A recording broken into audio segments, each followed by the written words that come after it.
tive a incumbência de apresentar o Maca hoje. A incumbência era do Davi, só que o Davi está dando curso de válvulas hoje para a ISA Seção São Paulo, então ele não pôde estar presente. Então, sobrou para mim. E eu fiz uma chamada hoje, Maca. Vamos viajar. Então, eu chamei a turma hoje para viajar. Antes de falar o seu currículo, eu me lembro que em 2017, no encerramento da turma de pós-graduação, que nós dávamos aulas sobre redes industriais, eu o convidei, e você, naquele ano, em 17, agora 17 ou 16, não me lembro exatamente, você não pôde vir, mas você falou para mim, estou te mandando um CD fantástico. Lembra disso?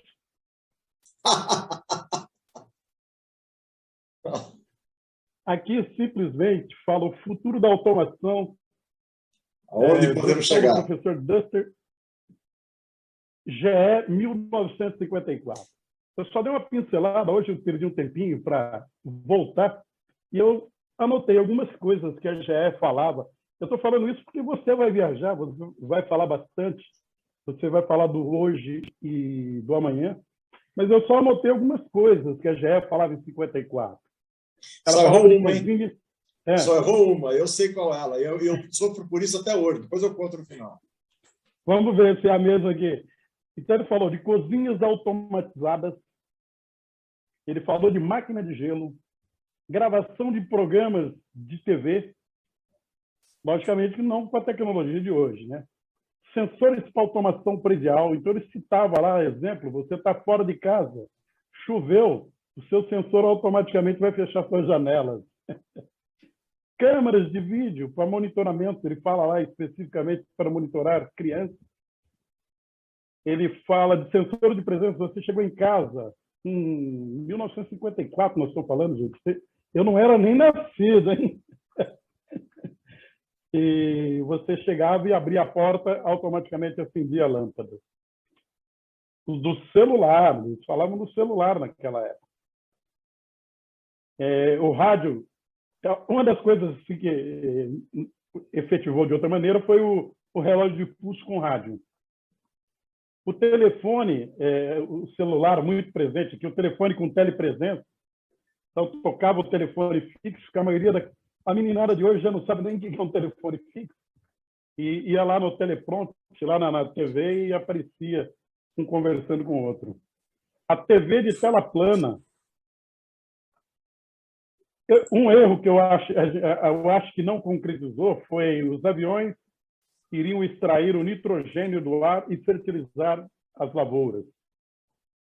E um negócio que ela previu lá seriam os antimísseis e os computadores com IA. Naquela época ela já falava disso. Então, hoje a viagem vai ser com o nosso amigo Maca. Tenho o prazer, como diz o Marco Alasmar, que está aqui conosco, nós fizemos um pouquinho dessa história, tem muita gente aqui que fez parte, está fazendo parte da história da automação e da instrumentação. Então, por isso que eu coloco sempre esse slide, nós estamos criando o futuro e precisamos das habilidades, perspectivas e visão de todos. E para que isso acontecesse, não só nós, mas muita gente malhou, muita gente apanhou, muita gente sofreu. Mas, entre outras coisas, vamos falar do Maca um pouquinho. O Maca apanhou bastante aqui na Nitrofet também, ele vai falar um pouquinho disso. Mas o Maca é engenheiro químico, que tem um MBA em finanças, é professor da conceituada Fundação Dom Cabral, é membro do board da ISA e é diretor de energia ou diretor das indústrias de energia da Microsoft. Ele vai falar um pouquinho, eu vou deixar o Maca à vontade e vou deixá-los aí à vontade. Vamos viajar juntos. Um abração, Maca. Bem-vindo. Obrigado. Me transfere aí o poder de compartilhar minha tela, por favor. Uma coisa que você esqueceu, que eu peno até hoje, que a GE errou nesse vídeo, que você esqueceu de dizer, é que eles previam uma lava-louça por ultrassom. E como isso nunca vingou, nunca aconteceu até agora, eu sou obrigado a lavar a louça nos finais de semana. A dona Milena é chefe de cozinha, mas sobra para mim, né, pilotar. E outro dia fiquei feliz, sabe? Eu descobri que o Elon Musk, para pensar, ele lava a louça também. Quem sabe um dia eu invento um Tesla, né? Então, pelo menos, vamos ver se eu consigo. Bom, pessoal, primeiro, boa noite. Super obrigado e honrado. Obrigado pelo convite, super honrado de estar aqui hoje com vocês.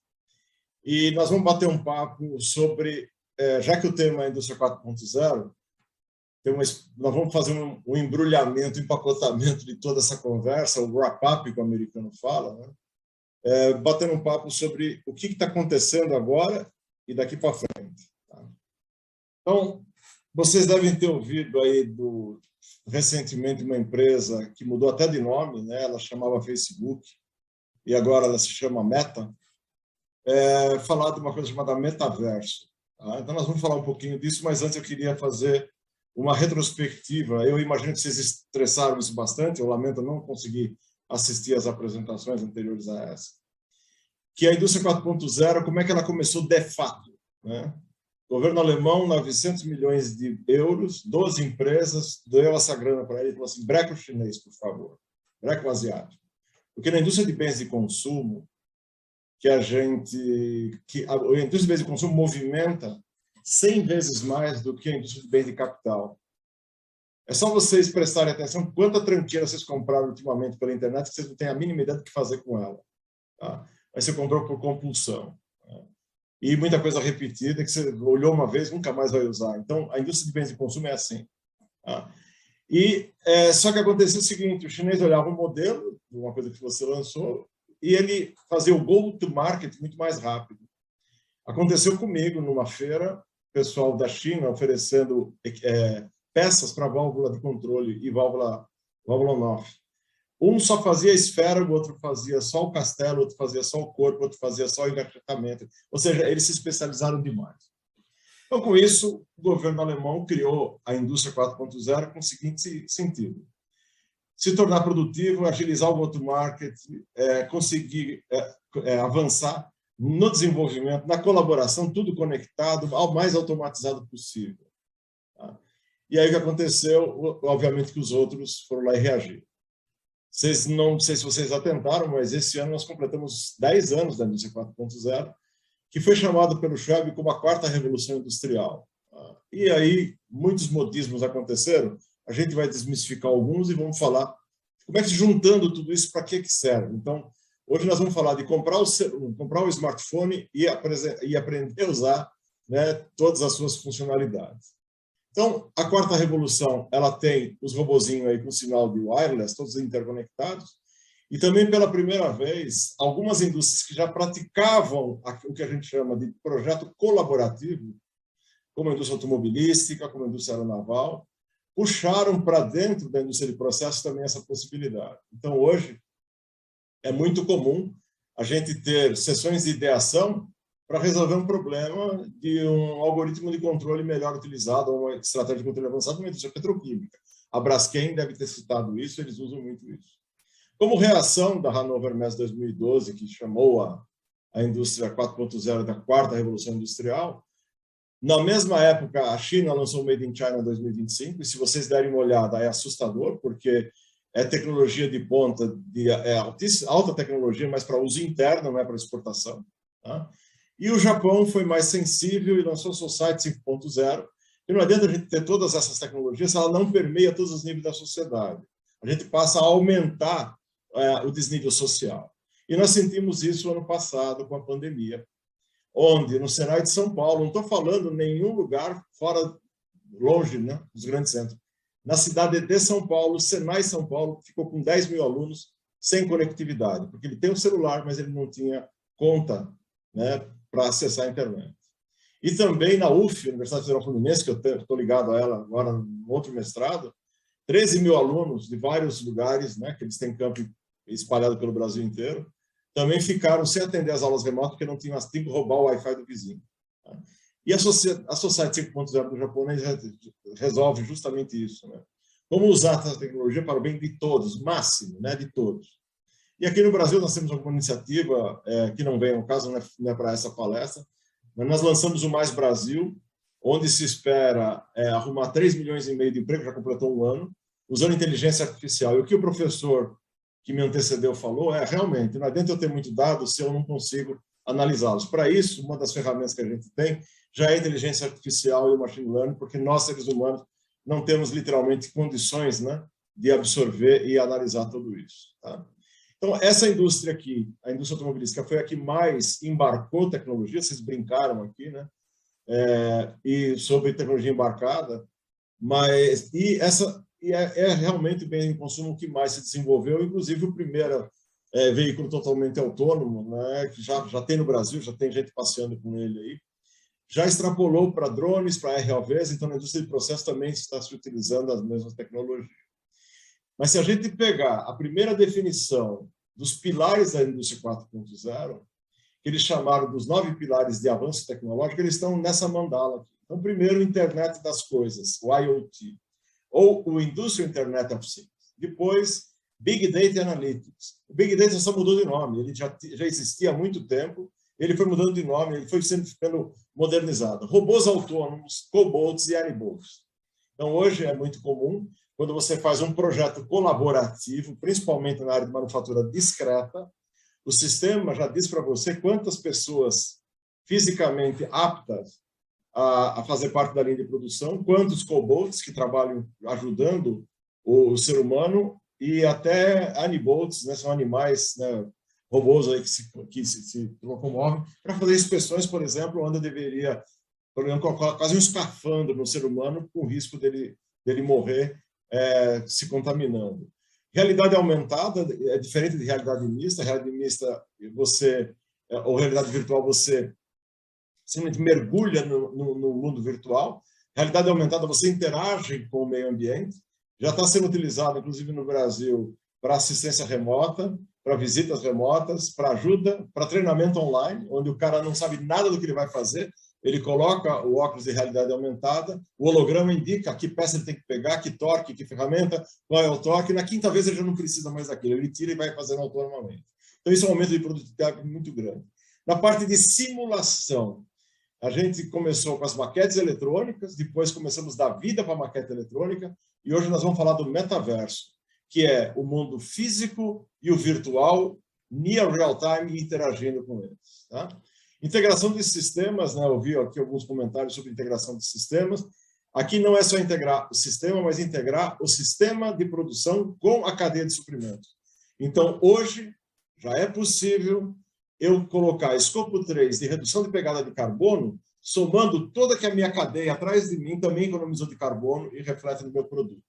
Então, esse é o grande mote dos relatórios os relatórios integrados de empresas que têm que publicar balanço a partir do final desse ano calendário. Manufatura aditiva, hoje as palhetas das turbinas Trent que vão nos Airbus já não são mais usinadas, nem fundidas, nem forjadas, elas são produzidas por manufatura aditiva, por impressão 3D, conseguindo um perfil aerodinâmico que era impossível de conseguir de outra forma. Com isso, a eficiência dessas turbinas cresceu muito, tá? Já passaram de 60%, e as emissões fugitivas, em função da qualidade do combustível, se autoajustam através de inteligência artificial. Bom, nada é tão bonitinho assim, né? Nós deixamos o jardim aberto e nós temos hoje um grande risco, é a maior preocupação da nossa indústria, né, com quem eu estou falando aqui, que é a indústria de processo com o OT, ou a automação, deixando flanco para cyberataques. Tá? Nós tivemos o caso lá daquele poliduto lá nos Estados Unidos, no começo do ano, que faltou gasolina na costa leste americana. Olha que absurdo, tá? Por causa de um ransomware. E criou-se uma indústria.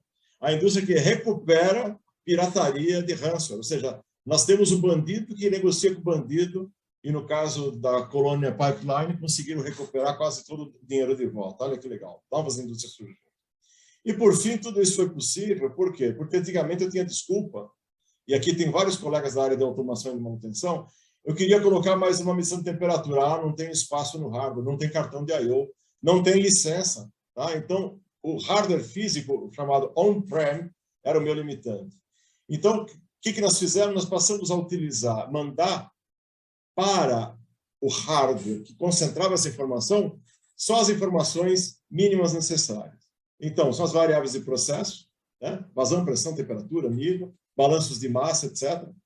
Mas, já que o Jerônimo me provocou, em 1983, quando eu vim fazer, moleque ainda, uma consultoria, junto com a maior autoridade na época, que era o Luciano Siqueira, na planta da Nitrofértil em Camaçari, com o nosso querido Davi Livingstone Rodrigues, e eu estava tentando lembrar quem era o superintendente da planta, é um nome meio árabe, eu vou lembrar depois.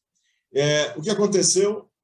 2 esferas de amônio estavam vazias no final do ano fiscal e ninguém tinha roubado amônio, porque ninguém não é louco de roubar amônio. Mas tem um colega nosso aqui também, que está nessa live aqui, que trabalhava no Oxiteno, e aí quando eu fui analisar que hora que eles faziam as transferências de amônia por tubulação, só de madrugada. E aí a gente pegou para o papel um pouquinho, né?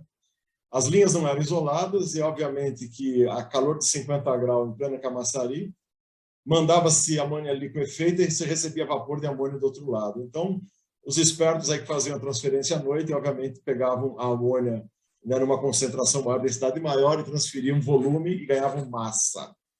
E por que nós estamos falando isso, né? Porque eram situações onde os dados que eles iam com alguns viés de erros acumulados, e que, na realidade, quando a gente fala 100 metros cúbicos por hora, mais ou menos X%, esse X% normalmente tem que ser levado em módulo, né? E ele simplesmente, aquilo foi produzido, mas na realidade ele nunca existiu, tá? Eram erros acumulados. Então, esse é um caso que aconteceu em 83, eu apanhei bastante, né, para a gente aprender, e que virou até um trabalho do primeiro congresso de analítica, se não me engano, do IBP ainda. Eu achei os anais outro dia e postei para os colegas aí.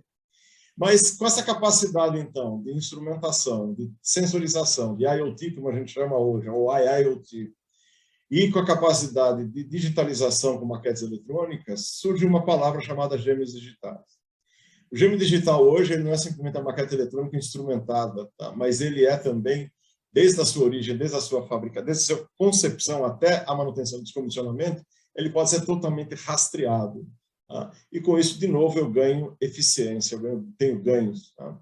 E alguns slides que eu vou mostrar aqui foram de um ano atrás, dezembro de 2020, quando eu participei desse mesmo encontro aqui com a Isa Bahia, orgulhosamente repetindo aqui, onde o Malcolm Frank ele lançou em maio do ano passado esse livro chamado O que fazer quando as máquinas fazem tudo. Tá? E aí ele diz no capítulo 8 o seguinte: a instrumentação não é mais facultativa, ela agora é parte do currículo. Por quê? Porque os sensores, a posicionamento de uma válvula, que era só para garantir que a saída do controlador, a MV, né, variável manipulada, estava na posição correta, que não estava tendo agarramento e tal, coisa que nessa hora o Davi deve estar ensinando lá no curso dele da ISA São Paulo. Na realidade, ele tinha aqui um centro de diagnóstico muito grande. Só que essas informações morriam aqui dentro porque eu não tinha para onde mandar, porque era caro mandar isso daí para algum lugar. Tá? E, a mesma forma, né, transmissores. O transmissor, por exemplo, de pressão, ele tem a temperatura do corpo para compensar desvios na eletrônica, que poderia ser usado. E a maioria desses transmissores hoje são multivariáveis. Tá? Então, o ΔP, raiz quadrada para medir vazão por pressão diferencial, eu poderia também medir o P, né, a pressão estática do mesmo instrumento. Isso só foi possível ser jogado para dentro do hardware porque ele foi transformado num sinal digital e não mais analógico, o 4-bit famoso, tá? Primeiro em hardware e depois em protocolos Foundation e etc. Então, olha que legal. Hoje, quando a gente fala, eu quero criar um data lake com dados estruturados, nós, da indústria de processo, somos os grandes fornecedores dos dados estruturados. Tá? Qual uma planta comum, médio porte, tem perto de 20 mil I/Os entre transmissores, atuadores, sensores, motores, etc., que fornecem, né, suas PVs, process value, set point, variável manipulada e status. Esses dados estruturados hoje estão no que a gente chama de PINs. Tá? O mais famoso aí na Bahia tem pelo menos 2 grandes, né, que é o InfoPlus da Aspentec e o OSIPy, que hoje pertence à Vema. Então, vou usar alguns exemplos deles aqui. Mas nós temos zettabytes de dados não estruturados. Imagens, fotos, sons, alarmes, mensagens, e-mails, anotações, relatórios, documentos, que hoje estão guardados e que poderiam ser fonte de informações. Hoje é possível, então, economicamente fazer uso de tudo isso. Tá? Esse exemplo eu usei o ano passado também, onde eu pego uma válvula de um quarto, de meia polegada que seja, ou 3/4, quarto de volta, seria uma válvula on-off. E normalmente eu utilizo isso no tanque da minha casa, na máquina de lavar roupa, né, para alimentação de água no jardim. Ou seja, é a válvula menos inteligente que a gente tem, que a gente pode ter, mas hoje é possível eu colocar nela, agregar nela, um sensor de pressão amontante e ajusante, consigo colocar nela um termômetro digital, consigo colocar um microfone digital, um acelerômetro 3D e conectá-la à rede através de um chip que já é concebido ciberseguro. Nenhum hacker consegue, nem em temperatura sub-zero, temperatura criogênica, quebrar a criptografia. Uma bateria que dura 10 anos, ou seja, dura mais que a válvula, e aí essa válvula, que até então era considerada burrinha, ela virou um hub de informação de internet das coisas. Eu conecto ela na internet, então se ela tiver uma vibração na máquina onde ela está conectada, eu dou um alarme. Se houver um superaquecimento em volta, ela me dá um alarme. Se houver algum ruído, e aqui, já que os saudosistas falaram da variant, etc., muitos de vocês trocou rolamento de roda de Fusca porque alguém falou, está roncando. Então, ruído era sinal de diagnóstico. Tá? Troca o rolamento da roda. Tá? E aí, eu pegaria com o microfone. E qualquer solavanco, qualquer vibração, qualquer desbalanceamento de eixo, essa válvulinha pegaria. Onde ela está sendo usada hoje? Assim, há centenas. Tem um atuador aqui em cima, inclusive, já automático. Por exemplo, máquinas de invase, sistemas de bloqueio em plataformas, onde essas informações adicionais eu consigo passar para cima. Tá? E aí vamos falar com alguém que entende? A gente normalmente pega a indústria de petróleo como uma indústria mais conservadora, mais tradicional, a última a mudar. E eu trago esse slide comigo desde 2017. Ele pertence a Jane Zhang, que é a diretora de R&D da Shell no Brasil, uma chinesa que veio para cá para desenvolver o campo de Libra, onde a Shell é sócia com a Petrobras, Total e 2 chineses aí. E ela disse o seguinte, gente, para com esse negócio que a indústria 4.0 é revolução. Não é revolução. Tudo que vocês pregam ali já existiu. Inclusive, os algoritmos de machine learning têm 60 anos. Tá? Então, aqui está um exemplo, né, para achar o que é. O que fez com que essa adoção fosse tão grande? Simplesmente custo e acesso à tecnologia. Então, nós aí que vivi 40 anos vendendo transmissor, né, a gente viu, e o Marco Antônio lembra bem, né, que quando a gente começou lá na década de 70 na Foxboro, o salário de um gerente era equivalente ao preço de um Fusca, que era o carro mais barato da época. E esse preço desse Fusca era o mesmo preço de um transmissor 13A MS2, que era o transmissor pneumático, ou o E13DM, que era o eletrônico da Foxboro na época, hoje é Schneider. Tá? O custo do sensor caiu muito, o custo de processamento e a capacidade de processamento caiu muito. Vídeo hoje, né, o nosso celular tem muito mais, né, um relógio um smartwatch hoje tem muito mais memória que computadores da década de 80. O custo da banda caiu. Hoje eu tenho por R$100, 100 GB no meu sítio em fibra ótica, que fica no interior de São Paulo. E também o custo de processar isso em nuvem, que a gente vai falar aqui agora, fez com que a adoção ficasse exponencial. Então, eu, por exemplo, tenho aqui comigo, não sei se vocês vão ver, porque eu estou com o background aqui, ó, um saco de pendrive. Tem mais ou menos 300 pendrive aqui, né? Por quê? Porque era a única forma de fazer backup. Hoje não, está no OneDrive, ou está no Google, não sei aonde, onde eu troco de celular, por exemplo, e não me preocupo mais com a lista de contatos. Tá? E aqui mostra um roadmap, né, dessa transformação. Então, gente, primeira coisa, a transformação digital, a gente tem que parar de falar essa palavra. Então, porque quem ainda não se transformou digitalmente já está obsoleto e está perdendo o mercado. Tá? Independente do nível e a indústria, nossa indústria de processo, é a que ficou mais para trás, comparada com as fintech, com as Uber, etc. Tá? Mas nós estamos avançando e hoje nós já estamos praticamente no fim dessa jornada. Okay? Então, vamos falar de transformação digital, na minha humilde opinião, ela já aconteceu. Alguns estão mais à frente, outros mais atrás, mas praticamente todo mundo já foi para lá. Inclusive a Petrobras, que foi a última a ir para a nuvem, aconteceu em outubro de 2019. Em março de 2020, né, teve que colocar 20 mil funcionários para trabalhar remotamente, e não teve nenhum impacto. Tá? Onde o que faltou foi notebook no mercado. Tá? Então, essa jornada começa onde? Indo para a nuvem. E por que ir para a nuvem? Né? Porque processar dado custava caro. Em 81, eu comecei uma pós-graduação na Poli, lá em São Paulo. Quem é da Poli lembra do cirquinho da Poli, tá? Onde era feito processamento, né? 2K de Fortran demorava 4 horas para você receber o resultado, numa listagem cujos dados eram imputados com cartão perfurado. Eu sei que estou falando de saudosismo aqui, mas era assim mesmo. Hoje, os data centers que fornecem serviço de nuvem são giga data centers já de 4ª geração, onde vem um container lotado de hardware. Eu conecto energia elétrica e refrigeração e ele está pronto para usar. E agora a moda também é para quem estiver perto do mar usar um data center submerso. Tá? Se vocês entrarem aí na internet, dão uma pesquisa, vocês vão ver chinês vendendo isso daqui como produto de prateleira. Você compra por giga, tá? E qual tipo de máquina que você precisa dentro dela. E qual é a vantagem? A vantagem, por exemplo, nós estamos na semana do Black Friday. Como é que, se eu tivesse que processar todos os pedidos da internet em hardware próprio, tá? O meu data center teria que ser mega, porém o resto do ano ele estaria obsoleto, ele estaria ocioso. Por quê? Porque os picos acontecem em poucas datas durante o ano. A mesma coisa acontece na indústria de processo. Normalmente a gente dimensionava os nossos sistemas, nossos servidores, pelo pico e não pela média. Então, hoje, quando eu jogo isso para a nuvem e uso as máquinas como eu preciso, eu reduzo em até 1/3 todo o CAPEX e amortizo na metade do tempo. Mais uma vantagem. Esses hardwares de data centers na nuvem são alimentados 100% com energia renovável. Isso garante, então, que assim que você joga o teu data center para a nuvem, você tem uma redução do time de TI de quase 90% da pegada de CO2. Tá? Então, aqui está um exemplo de um marketplace. Aqui eu fiz uma montagem, tá? Onde qualquer um aqui pode ir lá abrir sua conta, é gratuita, tá? Por 1 ano. Você ainda ganha $250 de crédito para alguma coisa produtiva, onde você vai ver exatamente essa tela aqui, você vai escolher quais são os serviços que você precisa, se é de computação, se é de storage ou de networking. Tá?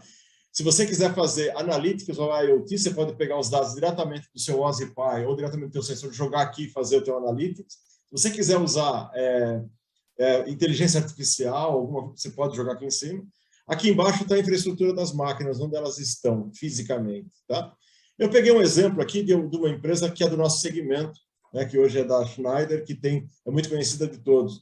Eu entrei no marketplace aqui, ó, e eu posso escolher o IoT, onde eu vou fazer um gateway de pegar dados, concentrar dados, jogar para a nuvem pública, ou eu posso pegar o sistema supervisório. Eu escolhi o sistema supervisório e isso aqui é totalmente transparente, gente. A lista de preço é pública. Tá? Então eu vejo o que eu preciso, e a área onde eu vou colocar. Está vendo aqui Brasil SaaS? Por que está escrito Brasil SaaS? Porque se é uma empresa ligada ao governo, existe uma regra que os dados têm que ficar no Brasil. Então, nós temos 3 hoje sites no Brasil, 2 que são para fazer backup um do outro e um terceiro para fazer disaster recovery, que chama. Tá? Cada região dessa, então, uma está 150 km distante da outra, que a lei obriga isso também. Quando eu jogo o meu dado num data center desse, na realidade eu triplico ele em 3 hardwares diferentes, simultaneamente. Tá? Eu faço um triplo backup. E offline, não online, eu faço também um terceiro backup, que se tiver qualquer destruição desses 3, eu recupero 99,99% dos meus dados. Além da LGPD, etc. Porém, eu contrato um gênio que resolve fazer high performance computing. O cara quer usar HPC. E ele me pede um supercomputador. Prazo de entrega do supercomputador, 1 ano. Custo lá em cima. É por isso que a gente tem poucos no Brasil. Nesse caso, o que eu faço? Eu vou lá, procuro a função HPC, escolho ela as a service, quanto tempo eu vou usar, quanto ela custa, qual é o tamanho, tá? E acabou. Terminei meu experimento, desligo, eu não tenho que devolver hardware para ninguém. Essas são uma das vantagens de processar nuvem. Tá? Então, como é que é o conceito de nuvem? Meus sensores, meus transmissores, etc., iam ou para a sala de controle, a sala auxiliar, ou data center, e esse concentrava, trabalhava os dados, jogava para a nuvem pública, o dado já era massageado. Como é que é hoje? Tá? Hoje nós estamos falando da nuvem híbrida, onde eu tenho uma parte da minha nuvem no meu site, tá? Que é o que a gente chama computação em borda, onde ali sim eu pego, independente do protocolo que eu quero usar, jogo os meus dados diretamente nela, aplico massageado nesses dados, posso fazer machine learning, analytics, etc. Quando eu tiver o meu resultado, aí sim eu jogo na nuvem pública para que todo mundo da organização tenha acesso. Essa aqui é a grande novidade de alguns meses para cá. Tá? que a gente chama então de nuvem inteligente, onde a borda inteligente eu trabalho a massividade dos dados e jogo para a nuvem inteligente praticamente só os resultados. Tá? Aqui tem um exemplo de um fabricante conhecido de vocês, eu citei ele aqui porque ele tem uma base instalada maior, que é a OSIPy, que acabou de mudar de nome, tá? Ela foi adquirida pela Veeva, ela se chama agora Data Hub, onde eu posso pegar tudo isso que eu tenho aqui de origem de dados, tá? E jogar isso para uma nuvem pública no nosso ambiente, né? No ambiente de indústria de processo contínuo. Agora, nós temos um problema, nós da área de indústria de processo contínuo, chama-se latência. Azar nosso, né, que nós estudamos tempo de resposta, nós estudamos um pouquinho de Laplace, nós sabemos qual é a função de um P, de um I, de um D, né? E agora a latência para nós é mortal. Por isso que o Edge Computing, a computação em borda, vem a resolver o problema de latência.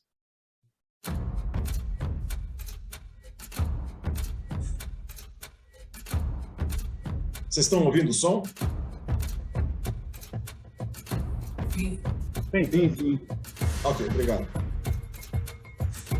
Esse aqui é um produto que visa você ter o seu Edge Computing, inclusive, transportável. Tá? Quem está usando isso? Plataforma de perfuração hoje na Petrobras.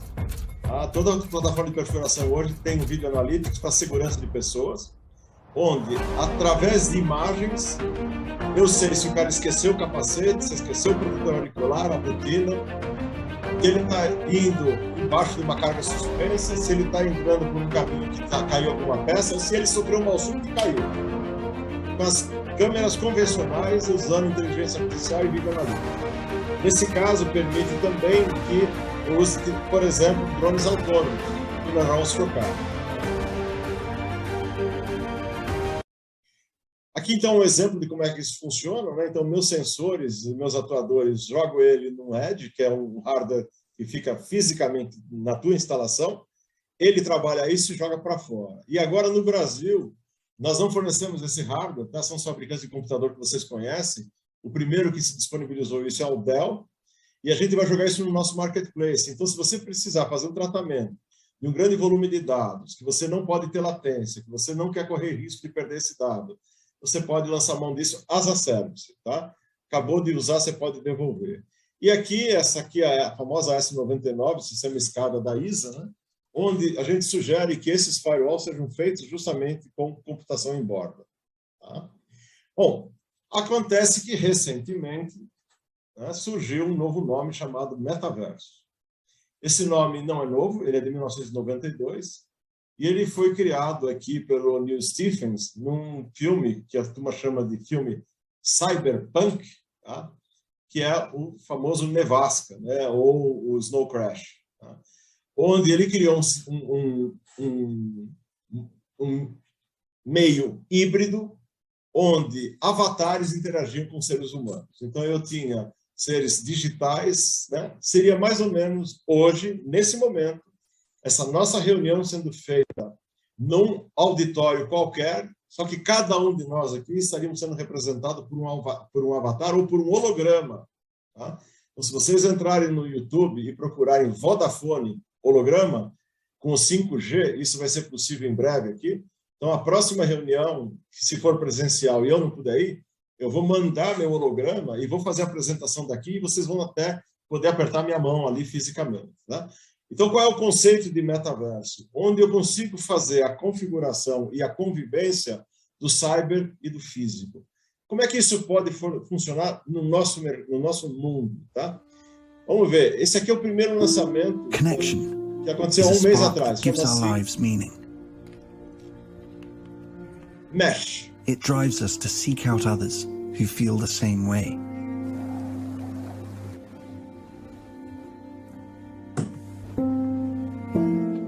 Okay, why don't you input the data and we'll take a look together. Hey, Mari, what you got for me? To find those who share our views, yet offer different perspectives. Look over here. Challenge us with new ways of seeing. That I think we should... Deepen our understanding. And enrich our lives. 最后一笔的时候往前。 Great things happen when we commit to something bigger than ourselves. Let's take a closer look at it. Place this here. Let's see how we go from there, okay? This sense of collaboration and the feelings of connection it brings excites us. Hey, just in time. I'm gonna move it slightly, okay? It's yours, take it. We have 2 planes right now on the same trajectory. As we put people first, technology fades into the background and feels like anything but. Aisha, what do you think? I think if we had 330, maintaining 2800, we'll be clear for approach. Excellent. This changes the way we see the world, and in turn, changes the world we see. These numbers are looking great, actually.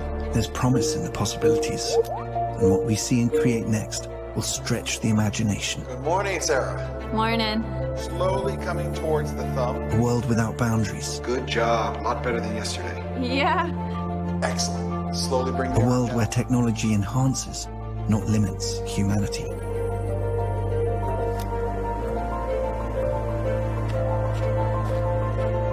With people front, center, and in the spotlight.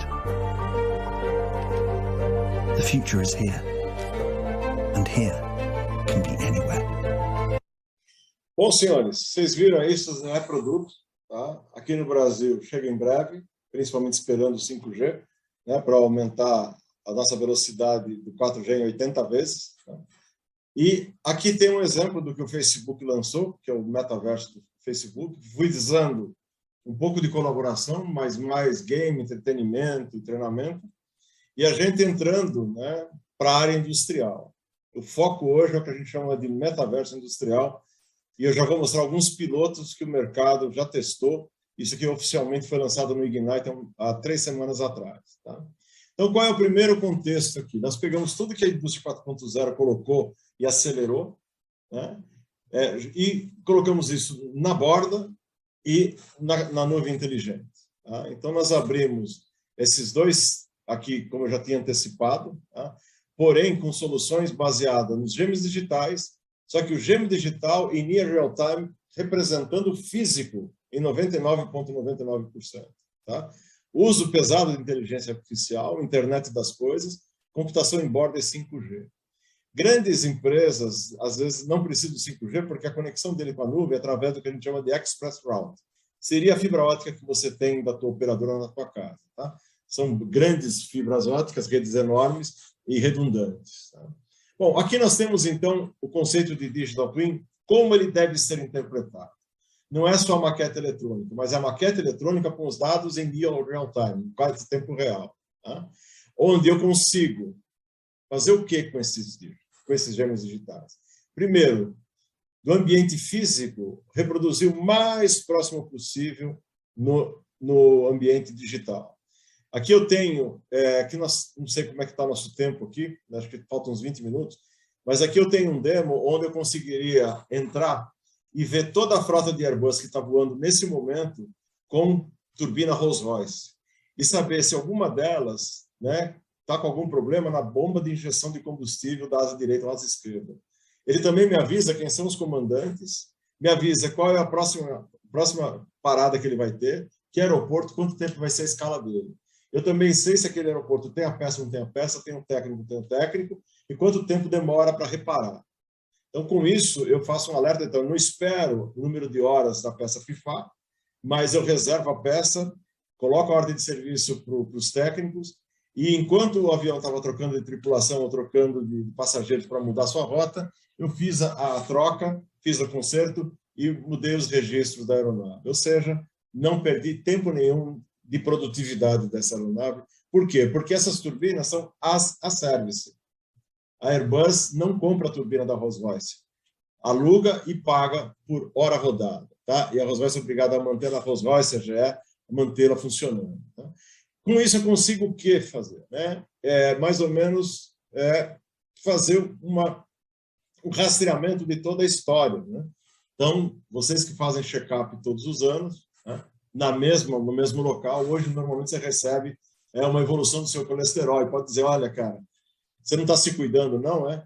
Então, cuidado que você pode fazer algumas previsões que, se você continuar assim, a viúva vai ser feliz, né? Então você tem que se cuidar, né? Então, com esses dados, e como o colega que me antecedeu falou, é impossível humanamente você analisar, você precisa de ferramentas que te ajudem, principalmente ferramentas de deep learning e de inteligência artificial, permitindo até o controle autônomo, tá? Então, essa interação entre o físico e o digital, tá, que está permitindo, né, eu criar o conceito de metaverso industrial. Então, eu saio do mundo físico e tenho no mundo digital praticamente 100% do que está acontecendo lá. Então, eu consigo hoje, por exemplo, monitorar a saúde, entre aspas, né, de qualquer equipamento, fazendo o que a gente chama de manutenção prescritiva. Por que eu não fazia isso antes? Eu sabia como fazer. Aquilo que a gente já disse, custo de processar essas informações. Tá? Aqui estão os produtos, né, que envolvem isso, mas eu não estou aqui para fazer propaganda, não. Tá? Então, vamos ver alguns exemplos de clientes. Tá? Para nossa sorte, o primeiro é a cervejaria, tá? Onde vocês conhecem, né, a InBev e a Ambev, né? Começou aqui com a junção da Brahma e da Antártica, né? Já preconizada pelo Vicente Mateus, ex-presidente do Corinthians, né? Uma cena, os paulistas aí vão lembrar. Mas qual é o grande problema, aliás, qual é o grande ingrediente de uma cerveja? Né? Lúpulo, malte e água. Então, água é uma coisa extremamente importante. Então, todas as plantas da InBev têm o seu gene digital e todo o trajeto de todo o processo de produção é rastreado, é medido e é controlado, e tem métricas para dizer quanto de água eu estou economizando no meu processo. Isso daí é KPI de toda a diretoria. Tá? Outra 3M, também conhecida, que tem o mesmo apelo, tá? De monitorar o uso de água em todas as plantas do mundo. Eu tenho os demos aqui, mas em função do tempo eu não tenho condição de mostrar para vocês. E o mais comum, mais conhecido deles é a British Petroleum, tá? Que conseguiu fazer um gêmeo digital de todas as suas plataformas para publicar as economias e pegada de carbono que ela consegue. Então, vocês sabem, né, que também nos nossos FPSOs no Brasil, a gente tem 4 turbinas, 3 operando no Indecap, que queimam gás de própria produção da plataforma, tá? E o resto é injetado, é exportado, é tratado, etc. Só que essas turbinas, elas trabalham em ciclo aberto, elas não trabalham em ciclo combinado. Então, o gás é queimado e o vapor e os gases da combustão, CO2, CO, etc., e ar quente são jogados para a atmosfera a 400 graus. Hoje nós já temos no Brasil, teremos o primeiro na plataforma de petróleo, que é o de Bacalhau da Equinor, que vai utilizar ineditamente ciclo combinado no topside dessas plataformas. Ou seja, eles vão pegar esse calor da turbina, que sai do desóxido da turbina, queimando gás natural, e vão recuperar isso daí com ciclo combinado com vapor d'água. Tá? É a primeira plataforma do Brasil que vai utilizar essa tecnologia. O vídeo que tem aqui é um pouco longo, eu vou pular, só para vocês sentirem um comentário que é feito pelo técnico, pelo cientista de dados da BP, quando ele diz, olha, a partir do momento que a gente conectou tudo, colocou sensorização em tudo, e puxamos isso para cima, para o Data Lake, nós percebemos que humanamente era impossível analisar. Então, nós fizemos um belo investimento, tá? E quase morremos na praia. Então, foi aí que eles utilizaram todas as ferramentas que hoje estão disponíveis. E, gente, não precisa ser especialista, não, porque são aplicativos que você configura, você não programa. Tá? Então, aqui vamos dar uma olhadinha no exemplo da BP. The core purpose of BP is all about sustainability and in particular reaching net zero carbon by 2050. This requires a rewiring of the planet's energy systems for everyone, which is a mammoth task. The combination of real-time data from our operations, along with machine learning models and artificial intelligence, will provide key insights into our operations to help us become a safer and more efficient business. This will be a key enabler in our transition from an international oil company to an integrated energy company. Our mission is to provide heat, light and mobility to customers all over the world. So we've been working on this for a long time, but until we started working on Connected BP 2.0 with Microsoft on their digital twin technology, we still hadn't landed on what the best technology was and the best combination of how we should do this going forward. plus the working relationships and the culture between the two teams has really made this a big success. We wanted the first use case to be fully aligned with our joint sustainability goal. The asset selected for this first use case was the Claridge oil and gas facility west of Shetland in the Atlantic margin. The digital twin of a Claridge facility was built to calculate real-time carbon intensity and energy efficiency of the facility's processes.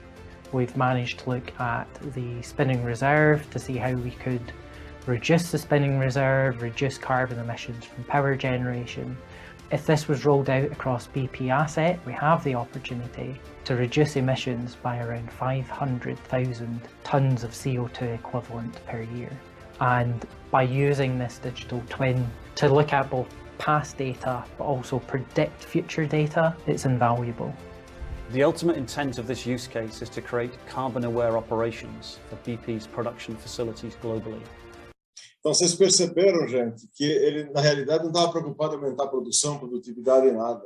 Ele estava preocupado em operar e conseguir registrar o máximo de redução de pegada de carbono, já que ele tem um compromisso com o governo e com o mundo, em 2050, ele ser negativo em carbono. E uma empresa de petróleo ou de energia, como eles se dizem agora, né, basicamente fincado em óleo e gás, é um grande gerador de pegada de carbono. Então, e aqui eles utilizando, né, em tempo real, vocês viram embaixo, né, os dashboards mostrando, né, as economias, os savings sendo publicados. Então é isso, pessoal, 10 minutos para a gente bater um papo, espero que vocês tenham gostado. E o meu fechamento é esse. Né? Nós temos a tecnologia, o importante é saber o que fazer com ela. Não fazer nada também é fazer alguma coisa. Bom, é isso aí, pessoal. Obrigado aí, Jerônimo e time. Grande prazer em estar aqui com vocês.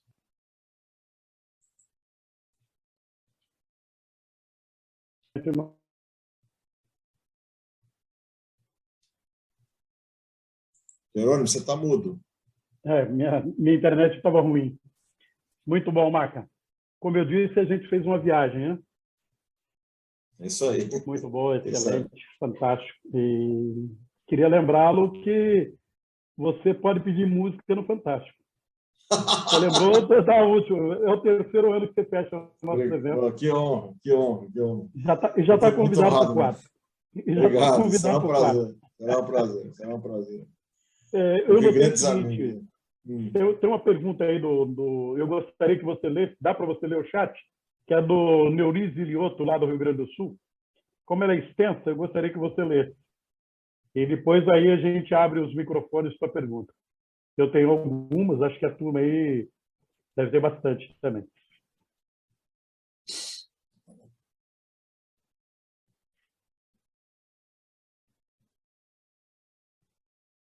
Conseguiu chegar nela? Bom, cheguei sim.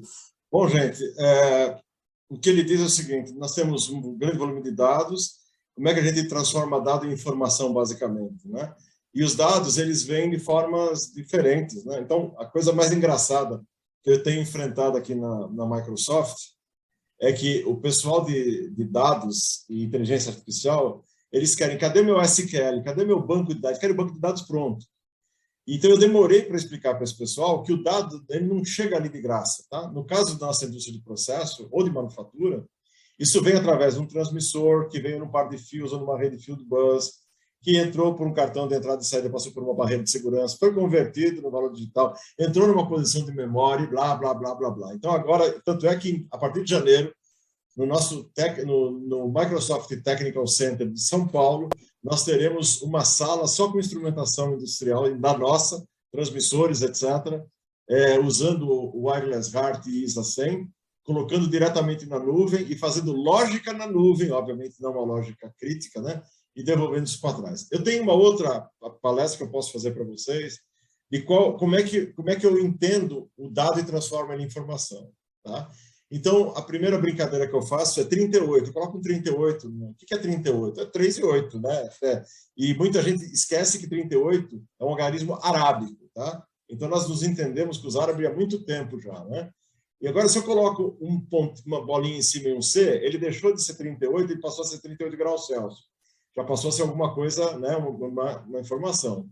Porém, se esse número 38 se aparecer no termômetro que você colocou no teu filho, ele ele já é um diagnóstico. Então, mesmo 38 pode ser um número, pode ser uma informação, pode ser um diagnóstico.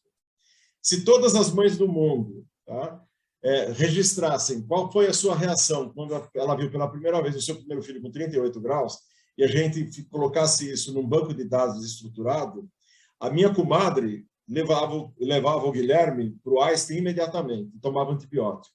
Tá? A minha vizinha, né, que já era menos afobada, dava um banho na criança e esperava a febre baixar. Se eu pegar todas essas informações do mundo inteiro dos últimos 100 anos e eu colocar isso no Data Lake e colocar um analítico, eu vou chegar à conclusão que o FDA americano chegou. Se você chegar agora na internet e der uma busca no Bing ou no Google, falar como eu resolvo o problema de febre nos Estados Unidos, na Europa, a primeira coisa que fala, não dê antibiótico para o seu filho, dê um banho. Se a febre persistir, aí sim você vai para dentro, vai para o médico. Tá? Criaram aí as superbactérias graças a isso. O paralelo que eu fiz para responder a tua pergunta é a mesma coisa. Tá? Se eu tenho informações que eu não uso, ela não serviu para nada, só gastei dinheiro. Se eu tenho informação e não transformo ela em conhecimento, né, em sabedoria, ela também não tem valor. Agora, como é que esses dados se tornam uniformes? Eles são todos massageados. Tá? Então, se você lembrar que existem normas como a ISA S5, como existe, que diz, inclusive, como é que tem que ser escrito tag number, é justamente para o quê? Normalizar, ou seja, universalizar a forma como que o dado vem. E, normalmente, depois que saiu a 61443, agora não vou lembrar mais, já deixei de ser engenheiro, né? Quais são as IECs? Ela diz, olha, a unidade de engenharia, né? Então, 100 metro cúbico por hora, vírgula PV. Então, eu sei que é a variável de processo daquele tag. Então, agora, a gente tem que tomar cuidado e os nossos cabelos brancos nos ajudam, tá? Se eu tivesse tempo, eu ia fazer uma sacanagem, mas quem quiser acompanhar minha sacanagem, por favor, já que vocês estão na frente do computador, dê um Google aí, conversão Celsius-Kelvin, por favor. Vê se vocês conseguem achar rapidamente aí, conversão Celsius-Kelvin. Acharam? Assim que alguém achar, me avisa. Sim. Achou? Então, vamos lá. Vocês lembram da definição, né, de como transformar Celsius em Kelvin, né? Então, mas como vocês, né, já faz tempo que vocês fugiram da aula... Vamos ver se vão lembrar. Vamos ver se vão levar, hein, Mark? Você falou isso no evento do ano passado. Vamos ver. Então, olha lá, coloca 100 graus Celsius aí, quantos Kelvin dá? 373. Isso, 16,15. Depende do chato do professor, ele pode dar 9,5 ou 10 pela resposta. Vamos lá, 200 Celsius, quanto que dá, gente? Me ajuda aí. 473. Ótimo. Agora, por favor, menos 300 Celsius, quanto dá?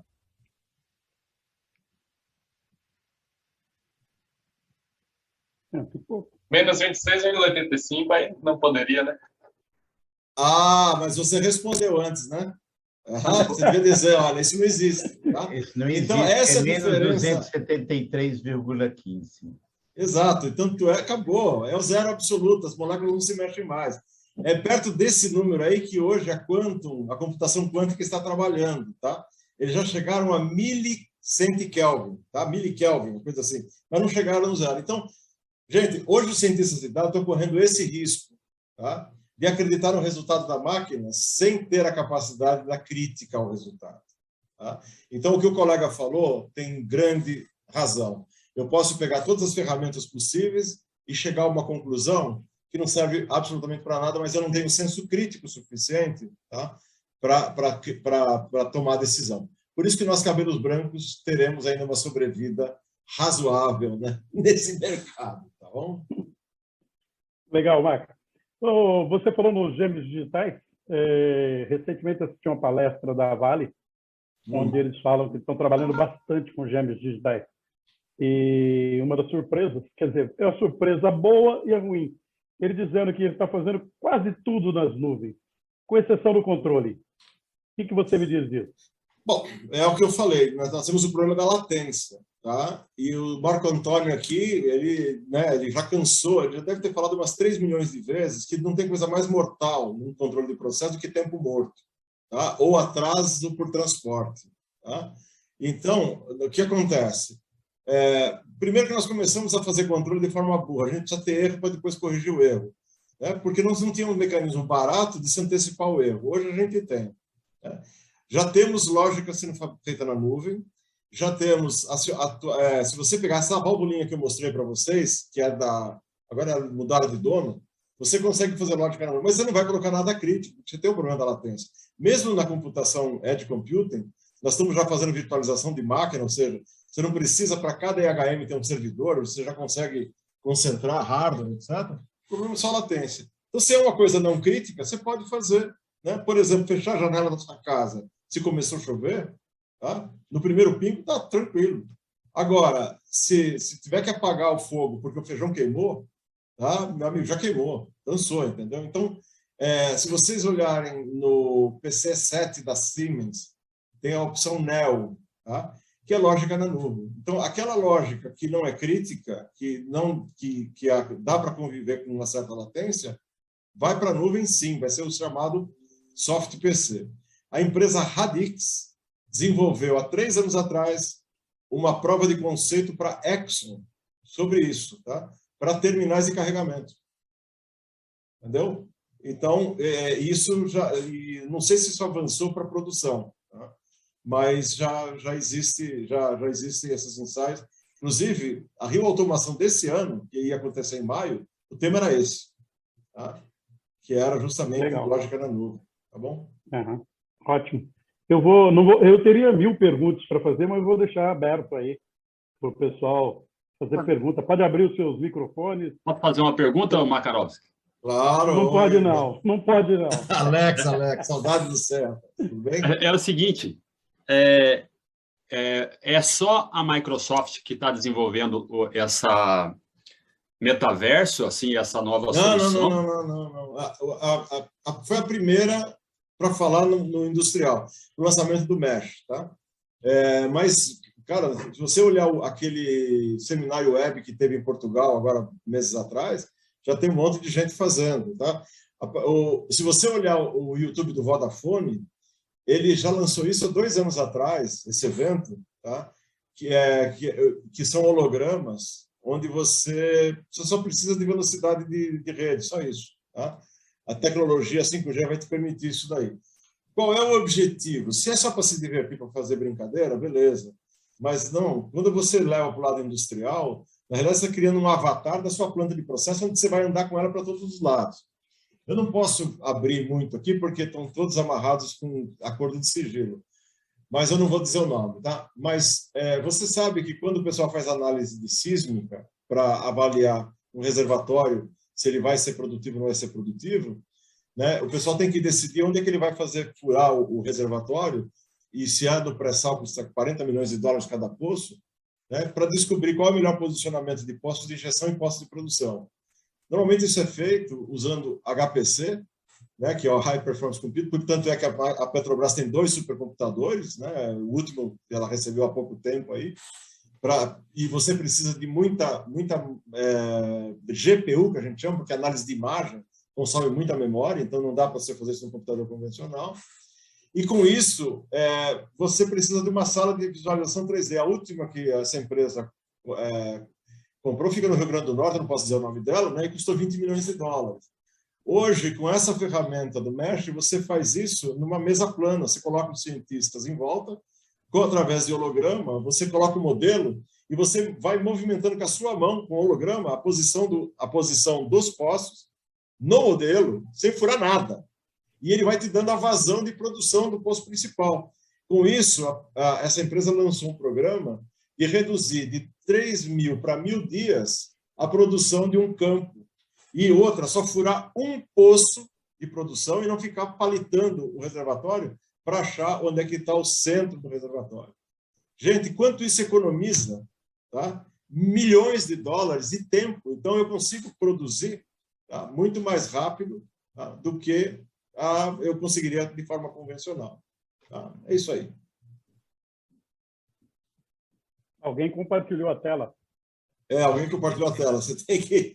Eu peço aí. Andréia, chata que dói. Estou com dó da Andréia. Makarovski.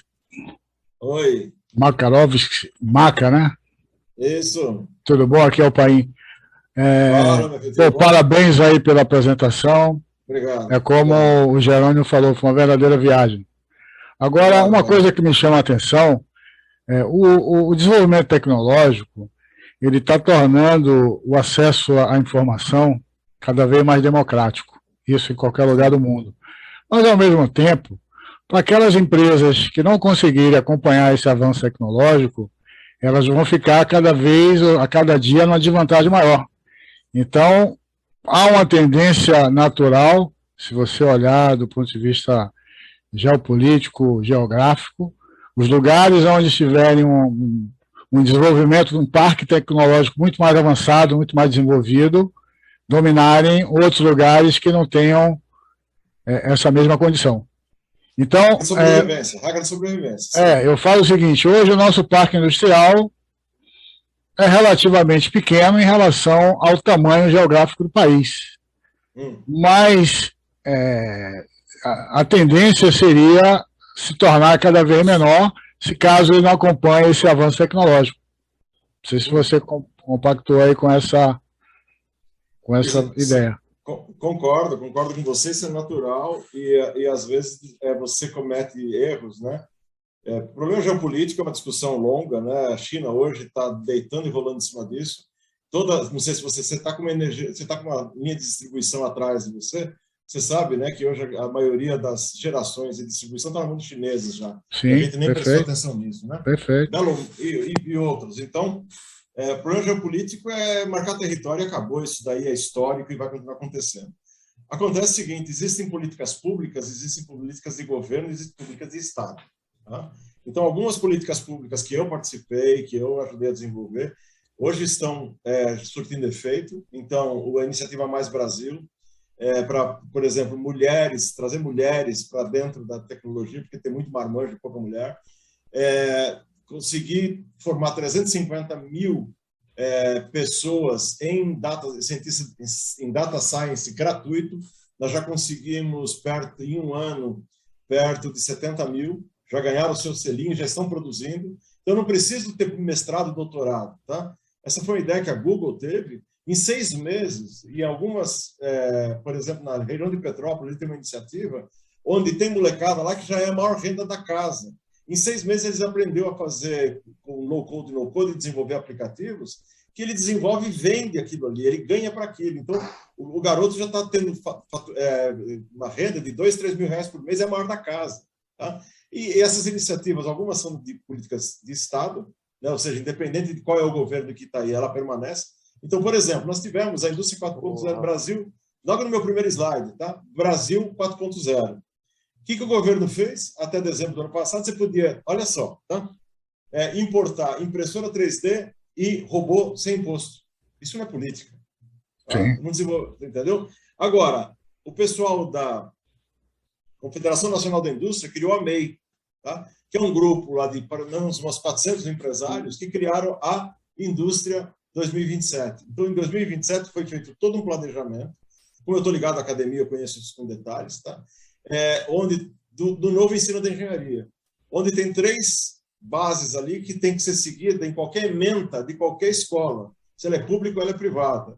Experimentação, colaboração e integração. Tá? E você viu isso. Quando teve a pandemia, todo mundo se juntou para fazer EPI, impressão 3D, consertar respirador, etc. Nós precisamos de uma pandemia para dar essa chacoalhada. Tá?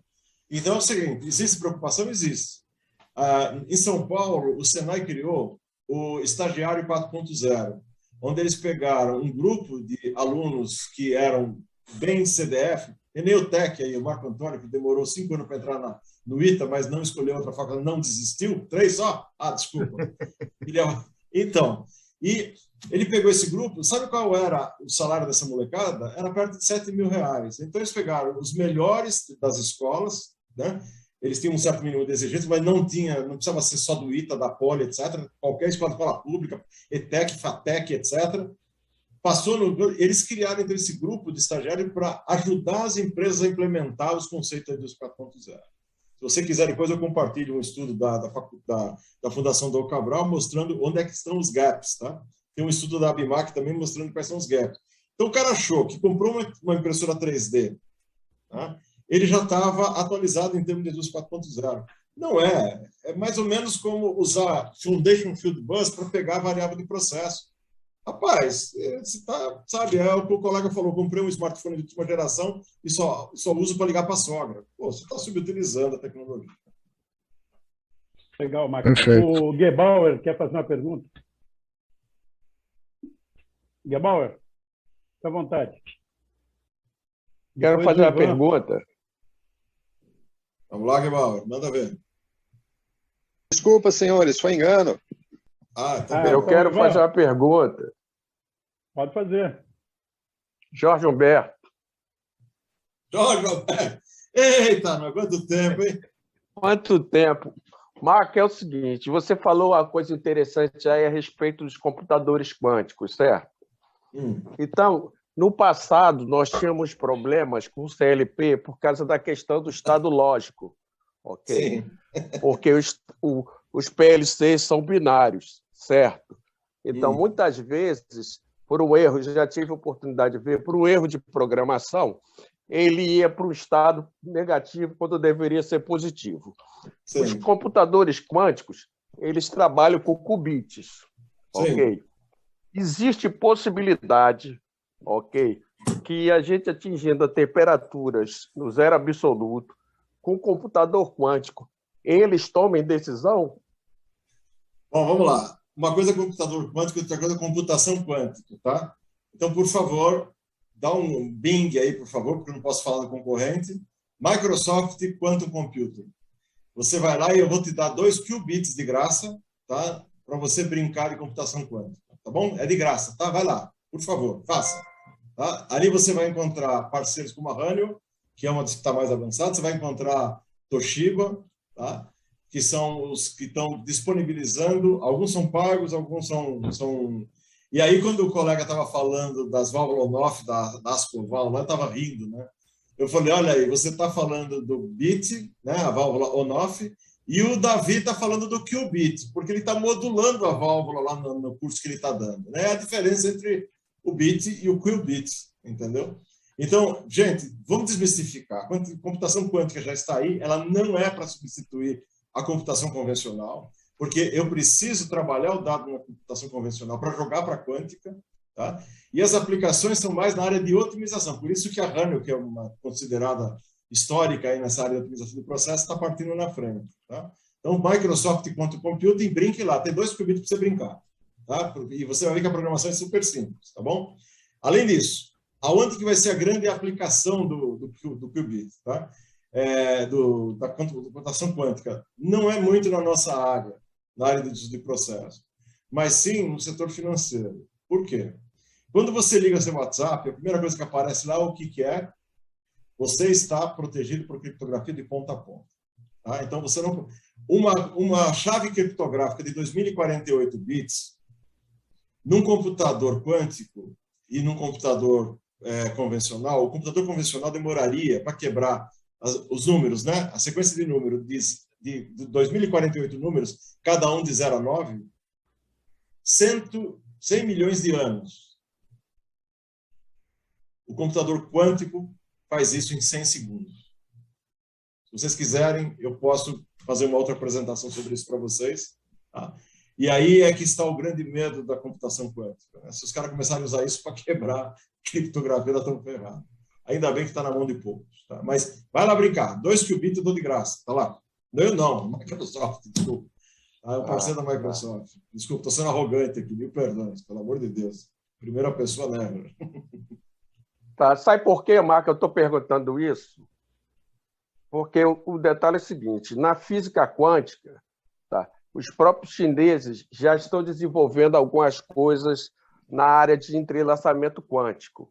Sim, okay. Sim. Então, a minha preocupação é o seguinte, a partir do momento que você tem um computador quântico e você tem o entrelaçamento quântico, ele pode ter lá o tal do paradoxo dos gêmeos.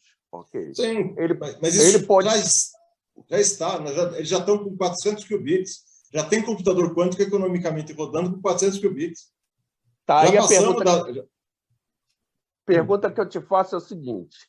Assim como existe na... Estou te fazendo uma pergunta, certo? Sim. Assim como na criptografia do WhatsApp, eles fazem a criptografia, ok? Só que tem alguns caras que conseguem decodificar, eu não sei como, ok? Nos computadores quânticos existe proteção, existe um firewall que me permita bloquear que o outro computador quântico não consiga se conversar com ele a partir do entrelaçamento? Não sei a resposta. Eu posso colocar você em contato com o nosso CTO, nosso Chief Technology Officer, que é um brasileiro, fica em Brasília, tá, o Ronan. Ele é autoridade nesse tempo. Esse é um cara que ele tem que andar com 10 guarda-costas, né? Porque se ele for sequestrado, ele quebra a Microsoft. Tá? Mas é um cara simples como a gente. Tá? Eu te apresento ele, Ronan, ele vai ter o maior prazer. Ele é o que está oficialmente falando em computação quântica no Brasil. Ele fala Você com tem o e-mail dele? Eu posso colocar no chat aqui, mas como pela Lei Geral de Proteção de Dados, eu tenho que pedir autorização dele antes. Tá. Pede a autorização dele, porque eu escrevo a respeito desse assunto, tá? O maior prazer, o maior prazer. O maior prazer. Tá bom, depois a gente troca informações. Claro, o maior prazer. Vamos lá. Prazer falar com você. Prazer foi meu. Ivan Ivanov, está com a mão levantada. Pode baixar a mão agora, viu? Quanto tempo, hein, caramba. Pois é. Prazer te ver. Tudo bom? Maca, você tocou num ponto bastante interessante. A gente, como integrador de sistemas há muito tempo, né? Sim, sim. A gente vem massageando dados, etc. e tal, e vê um monte de gap já com ferramentas muito antigas, quer dizer, ferramentas disponíveis há muito tempo, e o principal problema dessas ferramentas ainda é o massagear os dados. Isso é um problema, isso, na verdade, é uma oportunidade, né? Você tem toda a parte de modelamento da informação, transformar, como fazer isso, chegar no gêmeo digital para gerar a informação de forma correta, etc. Enfim, existe um campo enorme aí de profissional, né? E uma deficiência também muito grande, porque a gente hoje tem deficiência. O PAI está aí, a gente discutia essa semana sobre cibersegurança, a dificuldade de você conseguir profissionais habilitados para fazer isso e até identificar. Na cibersegurança é relativamente fácil, agora nessa área de modelagem, de massagear o dado, como está isso em termos de gerar mão de obra no Brasil para isso, para a gente não ficar atrás nessas coisas, porque isso daí a gente vê ocorrendo uma velocidade absurda lá fora, e aqui é passo de tartaruga. Então, bela pergunta. Eu fiz, acho que essa semana, 2 palestras com escolas. Tá? A última foi com a FATEC, a FATEC de Santana de Parnaíba, né? Um lugar muito rico, tem Alphaville e tal ali. Eles estão montando um centro de desenvolvimento patrocinado pelo governo, monstruoso, justamente para formar esse tipo de manual. Eles vão ser um centro de excelência em formação de cientistas de dados, porque ali em Santana de Parnaíba, porque parece fisicamente estão os data centers de grandes fornecedores de nuvem também, tá? Então, esse pessoal também precisa de manutenção e tal. Então, é o seguinte, em 1996, quando o senhor Bill Gates foi numa feira da ISA e lançou o OPC, eu falei, acabou a vida dos integradores, porque a Matricom, que vivia lá escrevendo drive de comunicação, falou, se ferrou. Está rica até hoje, vendendo o quê? Drive de comunicação OPC, tá? Então, às vezes, é o seguinte, a ferramenta é subutilizada, ou então, eu sou um exemplo, tá? Eu não leio manual. Eu compro qualquer coisa e já saio programando, já saio funcionando e tal. Até meu carro, outro dia minha esposa perguntou, para que serve esse botão? Eu falei, não sei, o carro está andando, está me levando lá, beleza. Então, é isso, a gente não vai a fundo. A ferramenta está aí, mas a gente não vai a fundo.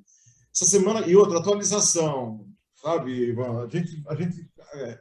Eu sempre fui movido por desafio, né? Então, quando eu trabalhei era estagiário lá com o Marco Antônio, a gente vendia transmissor 13A, MS2, né? E, de repente, nós dois ficamos desempregados. Por quê? Porque a Foxconn não foi escolhida para fabricar SDCD no Brasil.